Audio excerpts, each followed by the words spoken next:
आज काफी दिनों बाद हम लोग आज फिर से पुनः उसी अंदाज में आज हमारी वापसी हुई है। तो आज हम लोग फिर आप लोगों को पता ही होगा कि एग्जाम अब सर पे चढ़ चुका है। बहुत ही कम दिन अब एग्जाम बचा हुआ है, तो एग्जाम की तैयारी अब हमारे YouTube चैनल पे शुरू हो चुकी है। तो जो भी बच्चे इस बार 2020 में मैट्रिक का या फिर इंटर की, अब जो भी बच्चे परीक्षा दे रहे हैं, इस बार बोर्ड एग्जाम दे रहे हैं, तो उनके लिए बहुत ही खास हो जाएगा, उनके लिए वरदान हो जाएगा हमारा ये क्लास। फिलहाल ये जो अभी हम लोग कर रहे हैं कक्षा 10 के ऑब्जेक्टिव सवाल को करेंगे, साथ ही साथ हम लोग ऑब्जेक्टिव भी सॉल्व करेंगे, सब्जेक्टिव भी करेंगे, दोनों करेंगे। इंटर के भी गणित के और ऑब्जेक्टिव क्वेश्चन और भी सब्जेक्टिव सारी चीज देखे जाएंगे। फिलहाल अभी जो हम लोग कर रहे हैं वो कक्षा 10 का कर रहे हैं। तो चलिए आइए समय की अधिकता को ध्यान में रखते हुए देखें कि सवाल है क्या। तो हम लोग आज लगभग वही 10 से 11 सवाल करेंगे, ज्यादा आज नहीं करना है, कम कम ही करेंगे। जैसे आपको बता दूं, जैसे खीर होता है, कितना पौष्टिक है। यदि खीर काजू किशमिश युक्त हो और कितना अच्छा लगता है, लेकिन यह भी लिमिट में खाया जाए तो ठीक है, ज्यादा नहीं खाया जाएगा। ज्यादा खाने से फिर दिक्कत आ सकती है, अपच की समस्या हो सकती है। तो इसीलिए हम लोग थोड़ा थोड़ा ही करेंगे। आज बस 11, फिर कल 11, 10, 20 ऐसे करके हम लोग पूरा खत्म कर देंगे 1 से 2 महीने के अंदर।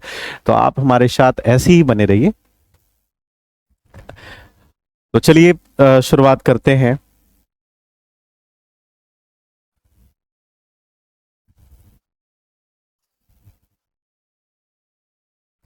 तो आज का जो सबसे पहला सवाल होगा अपना, वो कुछ इस प्रकार से होगा। जैसे आप देख रहे हैं, लिखा है कि यदि यदि 130 बराबर 15 गुना 8 प्लस 10 है, एवं 15 बराबर 5 गुना 3 प्लस 0 हो, तो पूछा है मौसो निकालें। मौसो क्या होगा? मौसो का मतलब आप समझ रहे हैं। मौसो मतलब पूछा है HCF क्या होगा। ध्यान रहे, HCF क्या होता है हम लोग वैसे भी बना सकते हैं। इसके 2 तरीके बनाने के हैं। जो बच्चे बिल्कुल नए हैं वो क्या करेंगे, इसको 130 और 15 को चाहे तो आप यूक्लिड विभाजन एल्गोरिथम से, या फिर तो आप अभाज्य गुणनखंड विधि से HCF निकालेंगे। मैं कहूंगा आप इतना करने की आवश्यकता नहीं है। ऑब्जेक्टिव क्वेश्चन है, 50 ही ऑब्जेक्टिव करने हैं, तो ऑब्जेक्टिव में हम लोग फटाफट करके टाइम बचाना है ताकि हम लोग सब्जेक्टिव पे वर्क कर सकें। इसके लिए इतना करने की आवश्यकता नहीं है। याद करिए, आपको यूक्लिड विभाजन एल्गोरिथम बताया गया है। क्या है, एक बार थोड़ा सा संक्षेप में बताना चाहूंगा। A बराबर BQ प्लस R, ये आपने सुना ही होगा। A बराबर BQ प्लस R जो है, यही तो है यूक्लिड विभाजन। आप इसको प्रमेयिका कह लीजिए या फिर एल्गोरिथम कह लीजिए, कोई बात नहीं है, यही है। तो ये जो आप देख रहे हैं यहां पे, ये A का मान है। ये जो आप देख रहे हैं 15, ये B का मान है। ये जो आप यहां देख रहे हैं ये Q का मान है। और ये जो आप 10 देख रहे हैं, ये मेरे बच्चों R का मान है। यहां पे आप देखिए, ये भी A का मान है, और ये B का मान है, ये Q का मान है, और ये R का मान है। यहां पे प्लस के बाद ये जो 0 आप देख रहे हैं, ये इस तरीके से इसी फॉर्मेट में सजाया गया। आपको पता होगा कि ये जो A बराबर BQ प्लस R जो हम लोग यूज करते हैं, इस मेथड का यूज सिर्फ और सिर्फ मौसो निकालने के लिए करते हैं। सिर्फ और सिर्फ मौसो निकालने के लिए इसका यूज करते हैं, ये तो आपको पता ही होगा। A बराबर BQ प्लस R का जो हम लोग उपयोग करते हैं, सिर्फ और सिर्फ महत्तम निकालने के लिए, HCF निकालने के लिए करते हैं, मौसो निकालने के लिए करते हैं। तो मौसो निकालते कैसे हैं? यूक्लिड विभाजन एल्गोरिथम से हम लोग मौसो कब निकालते हैं? हम लोग ये जान लेते हैं, यदि R का मान 0 हो जाए, यदि R का मान 0 हो जाए, तो जो B का मान होता है ना, जो B का मान होता है, वही हमारा क्या हो जाता है? आंसर हो जाता है। यदि R 0 हो तो B का मान हमारा क्या होता है? वो हमारा मौसो हो जाता है। तो वैसे देखा जाए तो मौसो हमारा क्या हो जाएगा? 5 हो जाएगा। तो इस तरीके से हम लोग शॉर्टकट बना सकते हैं। वैसे भी आप चाहें तो इसको अभाज्य गुणनखंड विधि से करेंगे। जिसको ये तरीका समझ में नहीं आया तो आप अभाज्य गुणनखंड विधि से कर सकते हैं। जैसे आप इसका फ्रैक्शन करेंगे, जैसे आप 2 से लगा लीजिए, 2 छक्की 12, 2 पंचे 10। इसको आप अलग से ले लीजिए, इसको आप अलग से ले लीजिए। जैसे 3 पचा में 15। अब तो कटेगा नहीं, लेकिन ये तो कट रहा है 5 से कितने बार में, आप कहेंगे 13 बार में। तो HCF हम लोग क्या लिखते हैं, HCF जो दोनों में मिले, दोनों में क्या है कि इसमें भी 5 है और इसमें भी 5 है, तो आप 5 लिख लीजिए। ठीक है, इसमें 2 है, इसमें 2 है तो हम लोग नहीं लिखेंगे, इसमें 3 है, इसमें नहीं है तो वो चीज नहीं लिखेंगे, इसमें 13 है, इसमें नहीं है वो भी नहीं लिखेंगे, जो दोनों में कॉमन हो वही चीज लिखते हैं। दोनों में कॉमन 5 है तो इसका HCF 5 है। तो ये दोनों तरीके आपको बता दिए गए हैं। ये जो विधि आपने देखा, ये विधि है अभाज्य गुणनखंड विधि, और अभी जो हम लोगों ने ये किया वैसे इसको बायोप्शन भी हम लोग कह देते हैं, और वैसे इस विधि को हम लोग यूक्लिड विभाजन एल्गोरिथम कहते हैं। तो इस तरीके से हम इसका आंसर कर सकते हैं। आपको दोनों तरीके बता दिए गए। चलिए आइए अगला सवाल करें। अगला सवाल यह है, एक बार ध्यान से पढ़ने की आवश्यकता है। लिखा है निम्नलिखित में कौन सी सबसे छोटी प्राकृत संख्या है। सबसे छोटी प्राकृत संख्या, तो आपको नेचुरल नंबर की जानकारी होनी चाहिए। प्राकृत संख्या किसे कहते हैं, गिनती की संख्याओं को, गिनती की संख्या क्या है, जैसे 1 2 3 4 5 ये सारी गिनती की संख्या है। गिनती की संख्याओं को हम लोग कहते हैं प्राकृत संख्या। तो सबसे छोटी गिनती में सबसे छोटा क्या आता है, आप कहेंगे 1 फिर 2 फिर 3 ऐसे करके चलता रहेगा, वो ये प्राकृत संख्या है। तो सबसे जो छोटी संख्या है तो 1 है। लिखा है कि निम्नलिखित में कौन सी सबसे छोटी प्राकृत संख्या है। तो सबसे छोटी जो प्राकृत संख्या है वो 1 है, ना कि -1। -1 नहीं होता, ध्यान रहे, यहां पे -1 है, ये चीज नहीं होगा। 0 नहीं होगा, क्यों, क्योंकि यदि पूर्ण संख्या की बात होती तो हम लोग 0 कर देते, तो खैर होगा ही नहीं, तो सीधा 1 आप मारेंगे। सबसे छोटी प्राकृत संख्या 1 होती है। चलिए आइए अगला सवाल करें। एक बार ये देख लीजिए, लिखा है कि √12 का प्रमेयीकरण गुणांक क्या है। तो इसके लिए बहुत सारे बच्चों को दिक्कत आता है। क्या लिखा है कि प्रमेयीकरण, सबसे पहले इसका प्रमेयीकरण कहते हैं, और वो उसका गुणांक क्या है। प्रमेयीकरण गुणांक में, गुणांक का मतलब वो किस अंक से गुणा है। तो चलिए ठीक है करते हैं। हाँ, लेकिन सिर्फ गुणांक नहीं, प्रमेयीकरण गुणांक कौन सा है। तो फटाफट हम लोग क्या कर लेते हैं, √12 का फ्रैक्शन कर लेते हैं। जैसे यहाँ पे मैं साइड में करके दिखा देता हूं, जैसे ऐसे करेंगे, 2 छकी 12, 3 दूनी 6 या 2 तिया 6। तो आपने देखा कि हम लोग क्या लिख सकते हैं, हम लोग ऐसे लिख सकते हैं, 2 दूनी 4 तिया 12। 12 को इस तरीके से लिख सकते हैं, जिसका जोड़ा मिल गया उसको कहाँ लिखते हैं, वो बाहर, जिसका नहीं मिला वो रहा भीतर। तो इसमें यह है कि प्रमेयीकरण गुणांक क्या है, √12 का प्रमेयीकरण गुणांक क्या है। तो √2√3 प्रमेयीकरण गुणांक नहीं है। अब देखिए ऑप्शन में 2√3 भी दिया गया है। 2√3 प्रमेयीकरण गुणांक नहीं है, मतलब वो किससे गुना है, मतलब प्रमेयीकरण गुणांक का मतलब ये है, मतलब वो कौन सा अंक है जो किसी रूट वाली संख्या से गुना है। तो यहां पे वैसे 2 है, ये 2 और √3 को हम लोग ऐसे भी लिख सकते हैं। तो इसका जो प्रमेयीकरण गुणांक है, प्रमेयीकरण करने के बाद जो इसका लास्ट में गुणांक आएगा वो ऐसे करके √3 अपना आ जाएगा। तो 2√3 भी जल्दीबाजी में बिल्कुल भी हमें नहीं करने हैं। ऐसा ना हो कि आप जल्दीबाजी में 2√3 आप कर लें, तो ये आपके लिए बहुत ही हानिकारक हो जाएगा। बहुत ही सोच समझ के सवालों को हमें करना है। अब 2 निकल गया, आप 2√3 कर देंगे, जो बिल्कुल गलत हो जाएगा। ऐसा नहीं करना है। लिखा है कि √12 का प्रमेयीकरण गुणांक क्या है, वो किस रूट वाली कौन सी संख्या से गुना है। तो जैसे ये तो अंक है, ये तो 2 अंक है, और √3 वैसे ये अप्रमेय संख्या है। तो इसका जो प्रमेयीकरण गुणांक है वो क्या है, तो 2 नहीं कह के हम लोग √3 कहेंगे, ये इसका प्रमेयीकरण गुणांक। ठीक है, √3 आप मारेंगे यहाँ पे, √3। तो इसको नोट कर लें। और ये 2√3 डायरेक्ट बिल्कुल भी नहीं करना है, क्योंकि आप कई बार गलत भी बनाते हैं, वो भी ऑप्शन में होता है। सही बनाइएगा वो भी होगा, अलग तरीके से गलत बनाइएगा वो भी आपके ऑप्शन में मिलेगा। तो इस चीज को विशेष ध्यान देने की आवश्यकता है। चलिए आगे करते हैं। लिखा है कि यदि, एक बार इस सवाल को पढ़ते हैं, यदि भाग एल्गोरिथम a = bq + r है, ठीक है, मैं इसमें a 72 है, q 8 है, r 0 हो, तो b का मान क्या होगा। पूछा है b का मान क्या है। तो बस सिंपली b का मान निकालने के लिए आपको क्या करना है, जैसे a बराबर क्या होता है, bq + r। अब a का मान आपके पास दिया हुआ है, a देखिए कितना है, 72 है, ठीक है। अब b का मान कितना दिया हुआ है, आप ध्यान से देखेंगे, b तो आपको निकालना है, कह रहा है b निकालने के लिए, तो b को आप b ही रख ले। और q कितना है, तो q आपके सामने, ये चौड़े में ही 8 दिया हुआ है, तो यहाँ पे आप 8 लिखेंगे और शेषफल कितना है 0, तो 0 का तो कोई मतलब ही नहीं, खत्म है। 8 का 8 में 72 भाग लगेगा, कितने बार में, 9 बार में, तो बी बराबर आपका कितना हो जाएगा, 9 हो जाएगा। ऑप्शन नंबर ए आप कर लेंगे, ठीक है।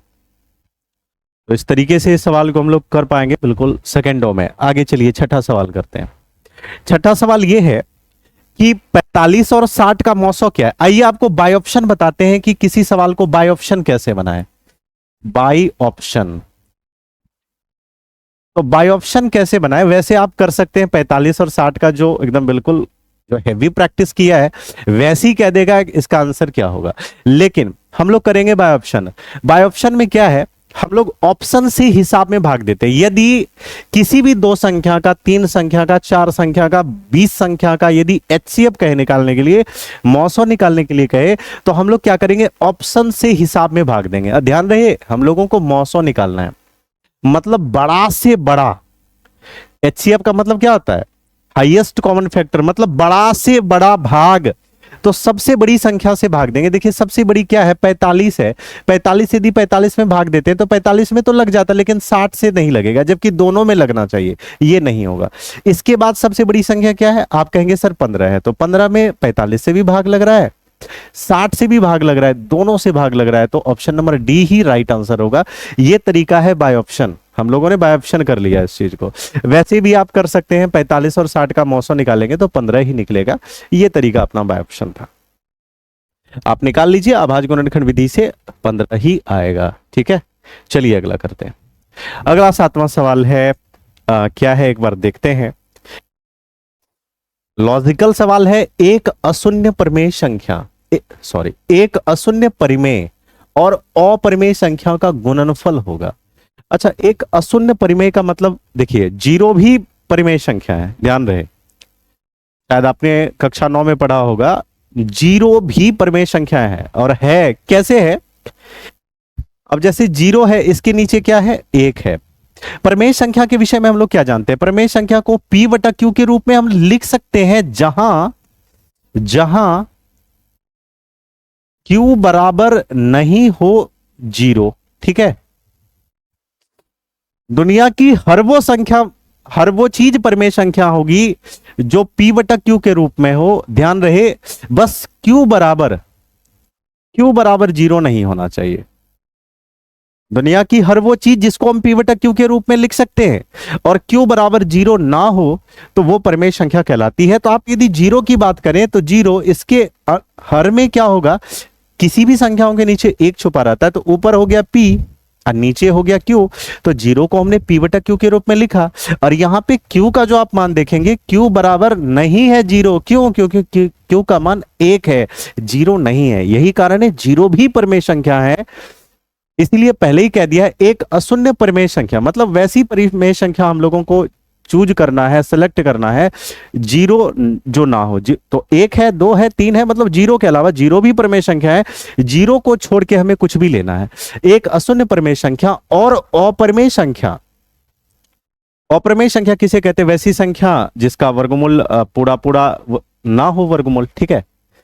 जो पूरा वर्गमूल करे तो पूरा नहीं कटे, एक कह सकते हैं कि अधूरा हो, या फिर ये कहें कि रूट वाली जितनी भी संख्याएं हैं वो अपरिमेय संख्या है। जैसे में अब ऐसा नहीं कि अब रूट वाली 4 है तो ये अपरिमेय संख्या नहीं, 4 है तो इसका वर्गमूल 2 हो जाएगा, जिसका वर्गमूल ना हो ये, जैसे √3 है, √5 है, इसका वर्गमूल आप नहीं कर पाएंगे। मतलब कर लेंगे, ये नहीं कि नहीं कर पाएंगे, लेकिन ये एकदम साधारणता नहीं हो पाएगा। वैसे ये अपरिमेय संख्या है, पूरा कटेगा नहीं, दशमलव में आ जाएगा। तो दशमलव में नहीं आना चाहिए, हो सके कटे भी ना इस साल में, अगले साल कटे, तो थोड़ा सा इसीलिए। तो एक अशून्य परिमेय संख्या, अशून्य का मतलब कोई भी हम ले लेते हैं, जैसे कहा कि एक अशून्य परिमेय संख्या, आप ही बताइए क्या लेते हैं। तो चलिए मैं अपने मन से एक ही ले लेता हूं, क्योंकि एक भी परिमेय संख्या है। इसको गुणा करना है किससे, अपरिमेय संख्या से। तो अपरिमेय संख्या में जैसे √2 भी तो अपरिमेय संख्या है, इसको गुणा करेंगे तो √2 आएगा, 1 गुना √2 करेंगे तो √2 आएगा। तो √2 कहा है कि संख्याओं का यदि गुणनफल क्या होगा, हमेशा परिमेय संख्या होगा या हमेशा अपरिमेय संख्या होगा। मेरे प्यारे बच्चों, हमेशा अपरिमेय संख्या ही होगा। जब हम परिमेय संख्या को अपरिमेय संख्या से गुना करते हैं तो हमेशा, आप कभी भी कर लीजिए, चाहे कोई भी परिमेय संख्या, जैसे आप 2 रख लीजिए, अपरिमेय संख्या में √7 रख लीजिए, फिर भी आपका ये जो 2√7 आया ये अपरिमेय संख्या ही है। तो परिमेय संख्या और अपरिमेय संख्या का जो गुणनफल आता है वो हमेशा अपरिमेय संख्या ही होता है। ऑप्शन नंबर बी हम लोग कह लेंगे। चलिए आइए आगे करते हैं।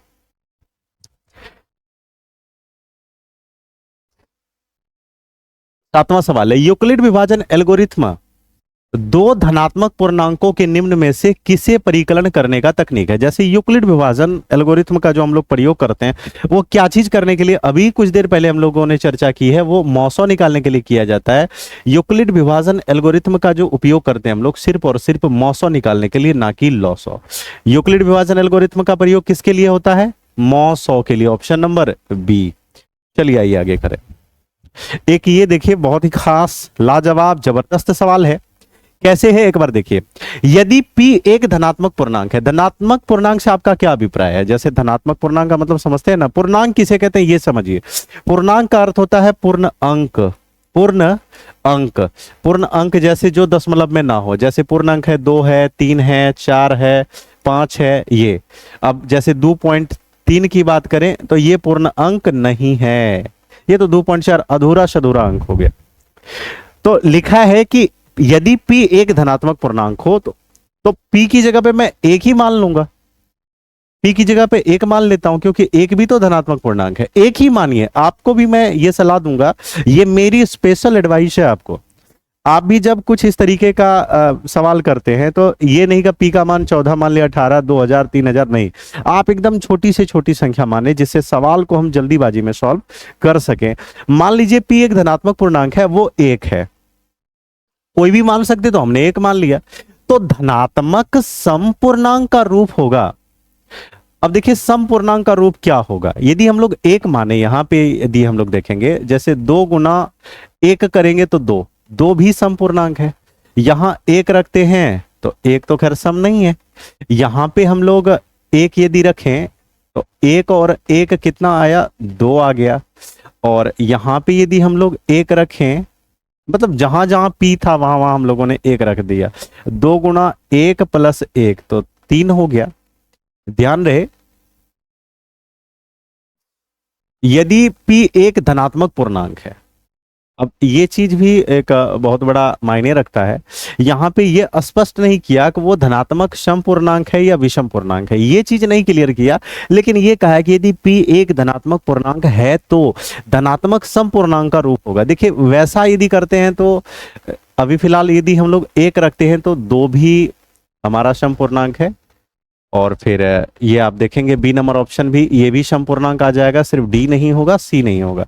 तो ये थोड़ा सा मुझे लग रहा है कि सेटिंग करने वालों ने थोड़ी बहुत गड़बड़ी कर दी है। यहाँ पे कहना था कि धनात्मक विषम पूर्णांक ही कह देते या समपूर्णांक ही कह देते, कुछ भी इनको कहना था, क्योंकि p की जगह पे देखिए इसका डिजिट चेंज हो जाएगा। जैसे मान लीजिए p का मान हम 2 ही ले लेते हैं, क्योंकि यदि p एक धनात्मक पूर्णांक है तो हम p का मान 2 ही लेते हैं। यदि यहाँ पे p का मान 2 लेते हैं तो फिर ये 4 हो जाता है, फिर 2 लेते हैं तो ये 3 हो जाता है, फिर 2 दूनी 4 1 5, ये फिर यहाँ पे 2 लेते हैं तो फिर भी, मतलब ये दोनों डिफरेंट है। तो ये थोड़ा सा ऑप्शन मेरे हिसाब से ठीक नहीं है। तो ये एकदम बिल्कुल डाउटेड सवाल है, तो इसका ऑप्शन थोड़ा सा मुझे लग रहा है इनकम्प्लीट है, क्योंकि दो चीज लागू हो रहा है।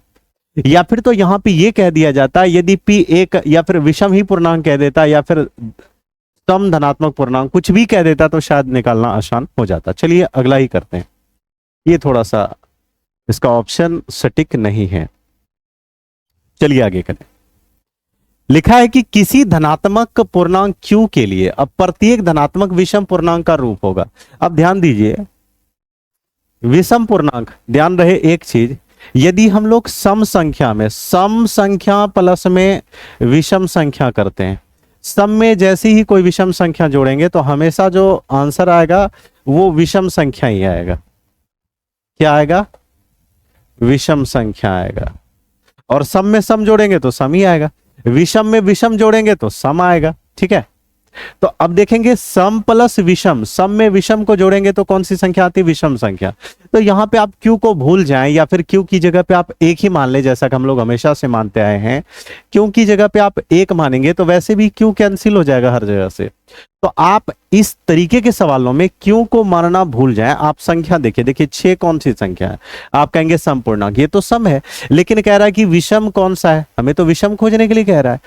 6 प्लस 2 करेंगे तो 8 हो जाएगा, 8 कौन सी संख्या है, तो सम संख्या है, ये भी तो सम है, ये तो होगा नहीं, ये भी नहीं होगा। अब यहां देखेंगे 6 में से 1 जोड़ेंगे कितना होगा, 7, तो ये कौन सी संख्या है, सम संख्या, सॉरी विषम संख्या है।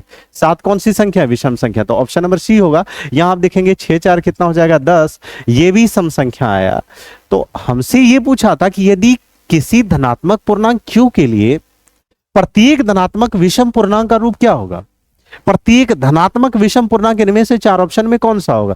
देखिए ये सम ही है, 6 2 8 सम संख्या है, 6 4 10 10 विषम संख्या है, 6 1 7 7 विषम संख्या है, और यही ऑप्शन नंबर सी आंसर होगा, क्योंकि विषम ही खोजने के लिए कहा है। तो ज्यादा इसमें कुछ नहीं है, कुछ भी नहीं मानना है, बस इसी के आधार पे कर लेना है। हाँ ध्यान रहे, एक चीज मैं फिर कहना चाहूंगा, पहले भी कहा था अब फिर कहूंगा, यदि किसी धनात्मक पूर्णांक की बात कह दे, कोई भी किसी की बात कह दे, तो आप हमेशा एक मानेंगे, ना कि 4 5 6 8, आप हमेशा एक मानिए, आसानी से बनेगा। ऐसा नहीं कि 7 8 10 मानने से नहीं बनेगा, बनना उससे भी है, लेकिन एक आपको बहुत ही आसानी से उसका हल करके दे देगा, इसलिए छोटा मान रखना चाहिए हमेशा।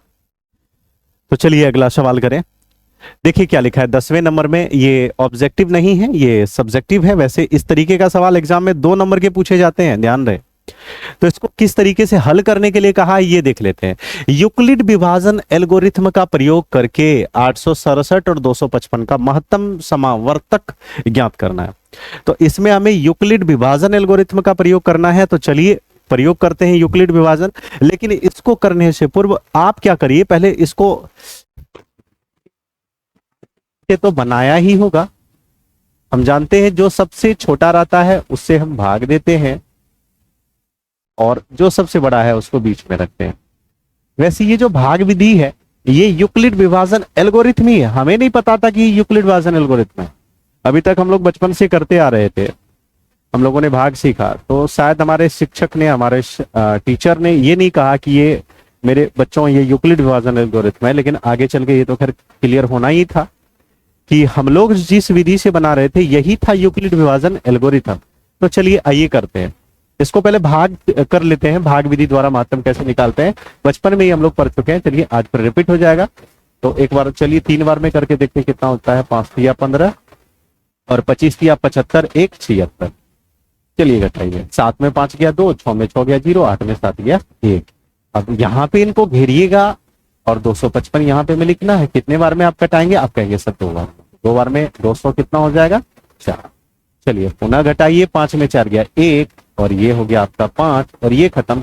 पुनः आप इसको घेरेंगे और 102 से यहाँ कटाएंगे, और 2 बार में पूरा पूरा कट के आपका तैयार, पूरा पूरा कट गया।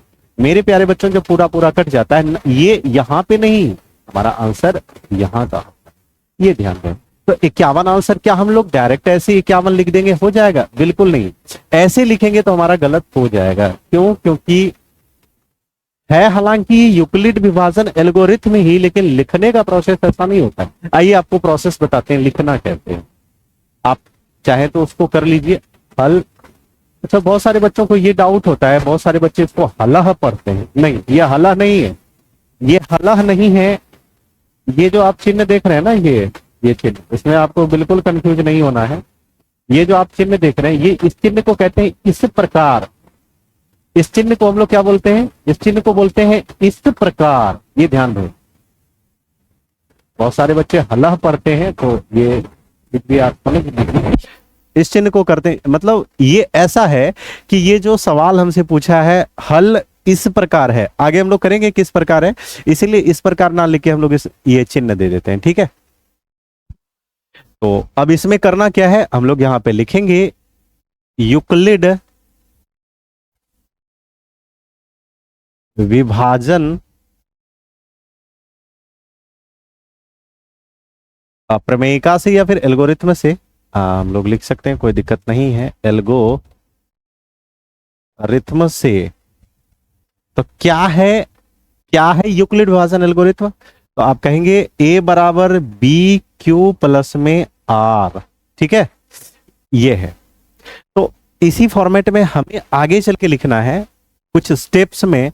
तो अब आपको बताते हैं इसमें से स्टेप्स लिखना कैसे है। देखिए, ये जो एक भाग का चिन्ह है ना यहाँ पे, ये एक भाग का चिन्ह जो है ये आपका प्रथम चरण कहलाएगा। ये जो दूसरे भाग का चिन्ह यहां देख रहे हैं ये आपका दूसरा चरण कहलाएगा। ये जो तीसरे भाग का चिन्ह देख रहे हैं यहां से आपका तीसरा चरण कहलाएगा। तो ये है। तो हम लोग यहां पे लिखेंगे प्रथम चरण, प्रथम चरण। तो या फिर आप इसको ऐसे भी लिख सकते हैं, हिंदी में भी लिख सकते हैं, कोई दिक्कत नहीं है, आप ऐसे भी लिख सकते हैं, ठीक है। प्रथम चरण आप ऐसे लिखिए। उसके बाद आपको लिखना क्या है, a बराबर बी क्यू प्लस आर। तो आपकी जानकारी के लिए बता दूं, ये बीच वाला जो मान होता है वो हमेशा ये a होता है, और ये भागफल q कहलाता है, ये शेषफल ये r तो कहलाता ही है, और ये आपका b कहलाता है जिससे हम लोग भाग देते हैं। तो बस आपको ए की जगह पे कितना है, आप कहेंगे 867, तो 867 आप लिखेंगे।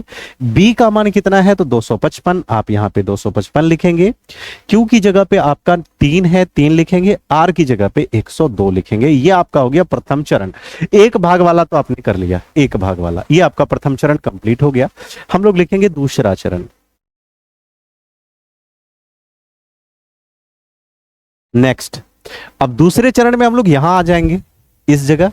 तो इस बार ए हो जाएगा ये, और यहां पे अपना हो जाएगा ये जो मान हो जाएगा ये बी हो जाएगा, ये क्यू हो जाएगा, और ये हमारा आर हो जाएगा, ठीक है। तो हम लोगों को लिखना है यहां पे, इस बार जो ए का मान हो जाएगा वो 255 हो जाएगा बराबर में, और यहां पे हम लोग लिखेंगे 102 बी का मान, और आर का क्यू का मान जो है वो 2 है, और आर का मान 0 है। अब बच्चों आपके मन में एक डाउट होगा कि ये सर कब तक लिखते चलेंगे, जब तक कि आर का मान 0 ना हो जाए। जब तक आर का मान 0 ना हो जाए तब तक हम चलते रहेंगे, चाहे चरण कितने भी क्यों ना बन जाए। आर का मान जैसे 0 आएगा हम लोग वहीं पे रुकेंगे। अब देखिए कैसे रुकते हैं हम लोग,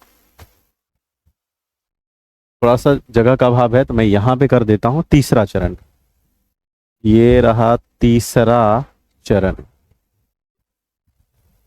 अब तीसरे चरण में क्या है, अब यहां पे आप आ जाइए, यहां पे ये बीच वाला मान a का, और अब ये जो मान है ये b का, ये q का, और यहां पे आपका r। तो यहां पे हम लोगों ने वैसे काट दिया था, यहां पे काट दें या फिर 0 लिख दें, बात क्या है, बराबर ही है, कोई दिक्कत नहीं है यहां पे। तो ए की जगह पे हम लोग लिखेंगे 102 बराबर में 51 गुना 2 प्लस में 0। मेरे प्यारे बच्चों, जैसे ही आर का मान 0 आ जाए तो बी का मान क्या हो जाता है, आंसर हो जाता है। हम लोग कहेंगे अतः, लास्ट में ये जरूर लिखें, अतः 867 और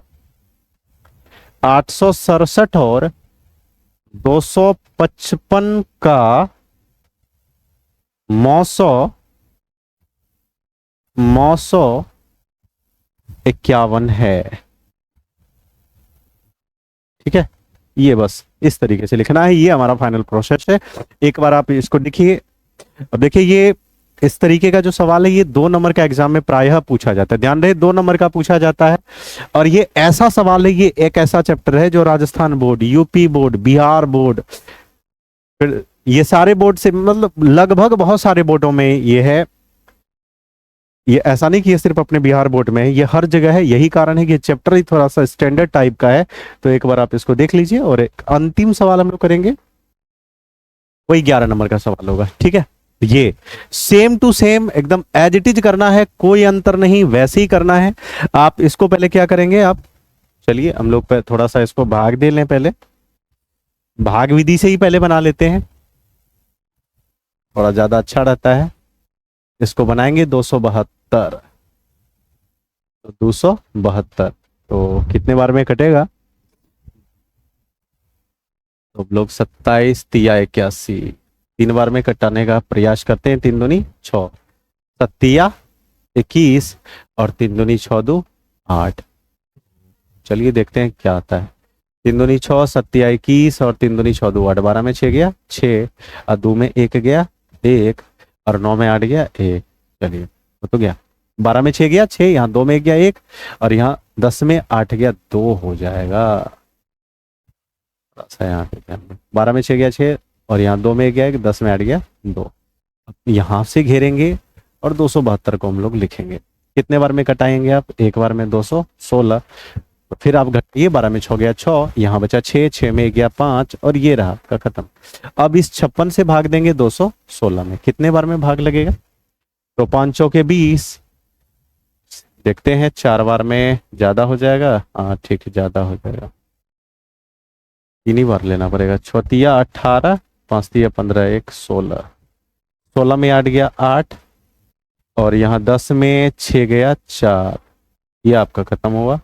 और आप 56 कटाएंगे कितने बार में? एक बार में 48, 16 में 8 गया 8, ये खत्म हो गया। फिर 8 से आप कटाएंगे यहाँ पे 48 और 8 के 48। अब यहाँ पूरा पूरा खत्म हो गया, आर का मान 0 अब आपका हुआ।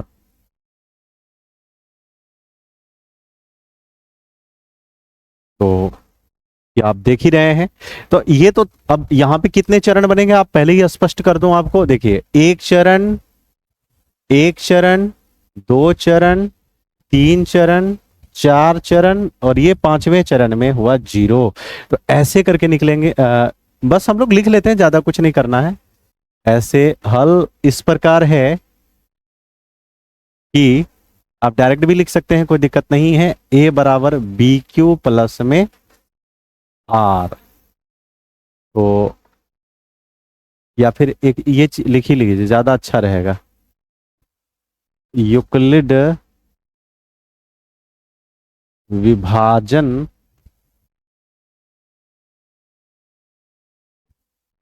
आप प्रमेय का, या एल्गोरिथम भी लिख सकते हैं, मैं एल्गोरिथम ही लिख देता हूं।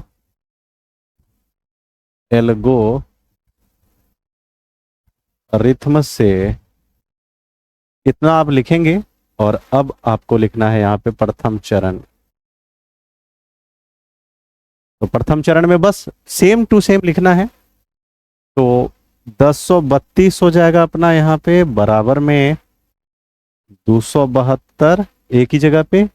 ये एक ही जगह पे ध्यान रहे, ये जो बीच वाला मान होता है ये ए होता है, ये बी होता है, ये क्यू होता है और यहाँ पे हम लोग आर कहते हैं। बस ज्यादा इसमें कुछ नहीं है। तो 272 गुना में हमें लिखना है 3 और शेष कितना आया है? शेष आया 216, तो अब यहाँ पे 216 लिखेंगे। अब फिर दूसरा चरण, दूसरे चरण में हम लोग दूसरे भाग में पहुंच जाएंगे। देखिए नीचे, अब इसमें ए का मान कितना हो गया? 272 बराबर बी की जगह पे 216, क्यू की जगह पे 1 आया है और शेष फल आया है अपना 56। चलिए तीसरे चरण में फटाफट, तीसरा चरण अब हम लोग चलेंगे। अब तीसरे चरण में इसका मतलब तीसरे भाग में पहुंचना है, तो यहाँ पे ए की जगह पे हमारा 216 आएगा, बी की जगह पे 56 आएगा और क्यू की जगह पे अपना 3 है और आर की जगह पे आएगा 48 48। ये तीसरा हो गया।